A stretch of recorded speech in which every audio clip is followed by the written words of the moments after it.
nerima amplop, santrinya jalan bebek, kemudian apa, nggak mungkin itu tuh disebut sebagai pesantren yang sangat unggul gitu. Itu bakal disebut sebagai pesantren feodal.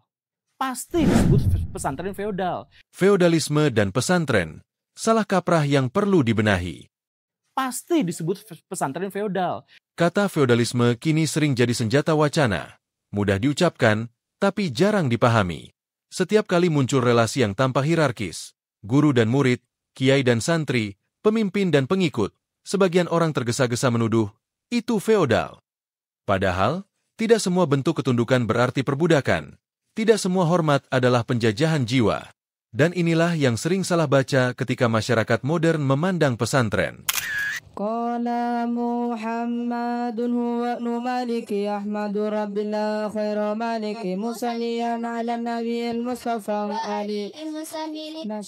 Pesantren memang punya struktur yang hierarkis.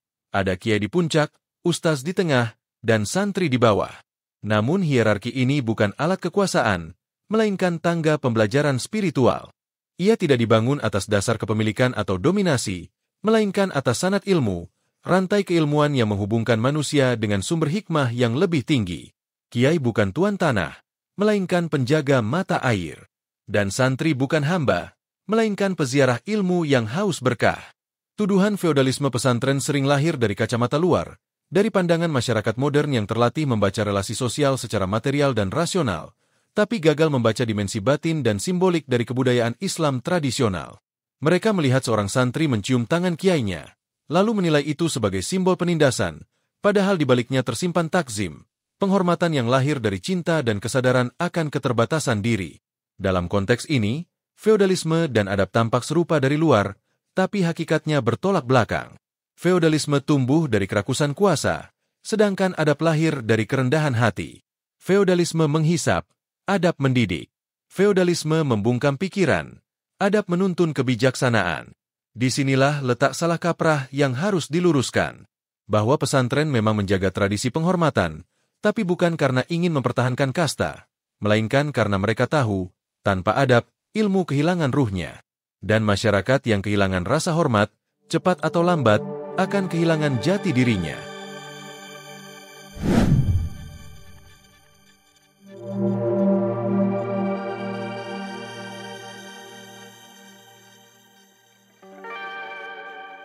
Secara etimologi, feodalisme berasal dari kata Latin feudum atau feudum, yang berarti tanah yang diberikan oleh raja kepada bangsawan sebagai imbalan atas kesetiaan dan jasa militer.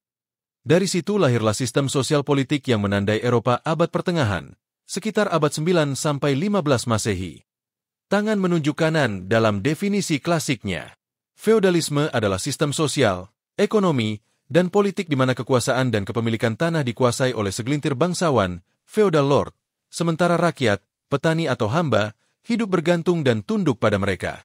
Dalam kamus ilmu sosial, feodalisme diartikan sebagai sistem hierarki sosial di mana individu memiliki kewajiban timbal balik, tetapi tidak setara, yang di bawah memberikan tenaga atau hasil, yang di atas memberi perlindungan.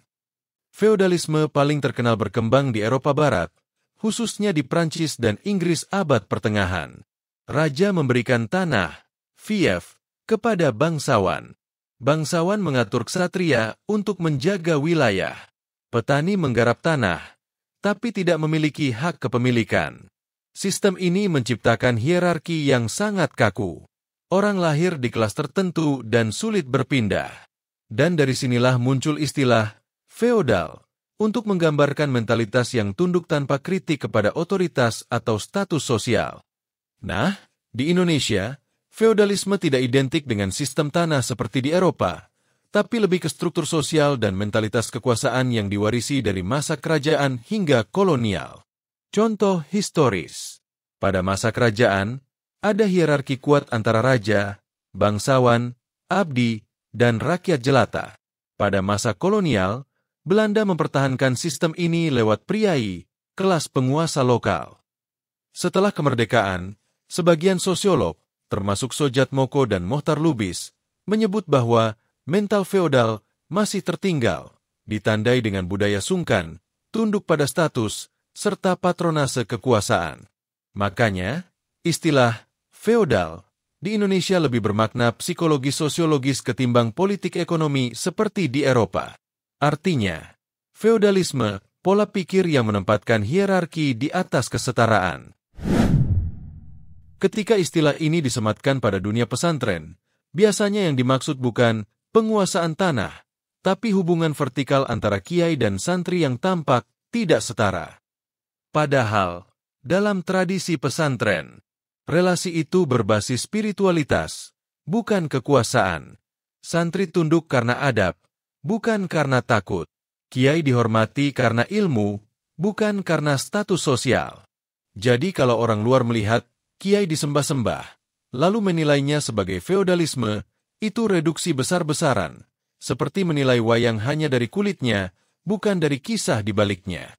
Dalam perspektif antropologi, Clifford Geertz, The Religion of Java, hubungan itu justru mengandung fungsi sosial dan moral, bukan penindasan. Santri tunduk pada kiai karena melihatnya sebagai saluran ilmu, bukan sebagai penguasa. Feodalisme sejati menindas, adab sejati mendidik. Yang satu menuntut ketaatan karena takut, yang lain menumbuhkan penghormatan karena cinta. Jadi, ketika orang menyamakan pesantren dengan sistem feodal, itu seperti menyamakan disiplin dengan perbudakan, atau penghormatan dengan penindasan. Keduanya tampak mirip dari luar, tapi sangat berbeda di dalam. Dan disinilah pentingnya konteks budaya dan spiritualitas sebelum menilai sebuah tradisi. Ketika kata feodalisme disematkan pada dunia pesantren, terutama pasca kontroversi pemberitaan tentang kiai dan amplop beberapa waktu lalu, banyak orang lupa bahwa istilah itu punya akar sejarah dan makna sosial yang sangat spesifik. Feodalisme bukan sekadar hubungan atasan dan bawahan, atau orang yang disanjung dan orang yang menyembah. Lebih dalam dari itu, feodalisme adalah sebuah sistem kekuasaan berbasis kepemilikan tanah dan ketundukan sosial yang berakar di Eropa abad pertengahan. Dalam sistem itu, para bangsawan memiliki lahan luas, sementara rakyat jelata bekerja untuk mereka dengan imbalan perlindungan, sebuah hierarki ekonomi politik yang memunculkan kesenjangan kelas ekstrim. Ketika masuk ke konteks Nusantara, terutama di masa kerajaan-kerajaan Jawa, bentuk feodalisme memang mengalami adaptasi kultural.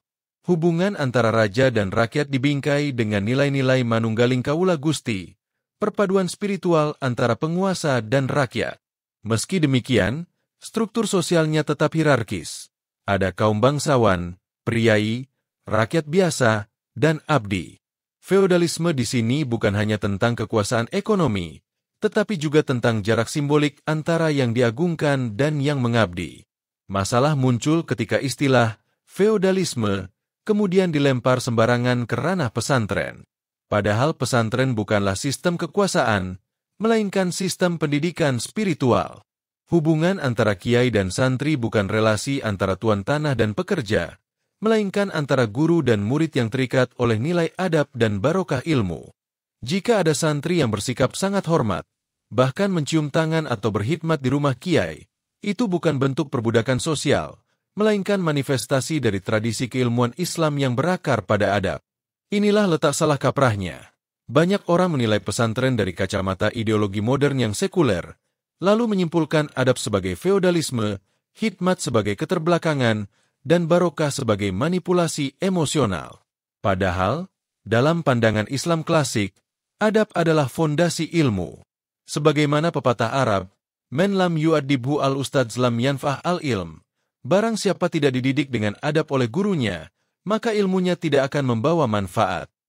Feodalisme memang harus dikritik, karena ia melahirkan dominasi dan ketimpangan. Tapi mengkritik pesantren dengan tuduhan feodal tanpa memahami akar nilai dan sistemnya, sama saja seperti menuduh guru spiritual sebagai diktator hanya karena muridnya menghormati. Disinilah pentingnya membedakan antara feodalisme yang menindas dan adab yang menumbuhkan.